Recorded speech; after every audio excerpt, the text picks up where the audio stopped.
Image একদিনের সৃষ্টি হয় না, একদিনে শেষ হয় না। যখন এই যারা ভূমধ্যসাগর পাড়ি দিতে গিয়ে ডুবে মারা যায়, তাদের মধ্যে যখন আমাদের সংখ্যা সবচেয়ে বেশি হয়ে যায়, ইমেজ কিন্তু তখন আপনি ভালো ভালো কথা বলে রক্ষা করতে পারবেন না। আবার যখন আপনার একজন ট্যাক্সি ড্রাইভার টাকা পয়সা ফেরত দেয়, অটোমেটিক্যালি কিন্তু আপনার ইমেজ উপরে ওঠে। আপনার এমপি যখন দুর্নীতির দায়ে জেলে যায় আরেক দেশে গিয়ে, আপনার ইমেজ রক্ষা করা সেখানে খুব কঠিন।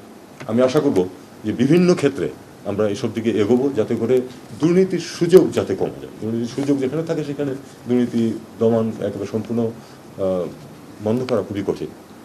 আমাদের ব্যাংকগুলো থেকে যে টাকা চুরি হয়েছে, এটা কিন্তু ঘটনাক্রমে হয়নি, এটা সর্বোচ্চ পর্যায় থেকে এটাকে এনকারেজ করা হয়েছিল বলে কিন্তু পেরেছে।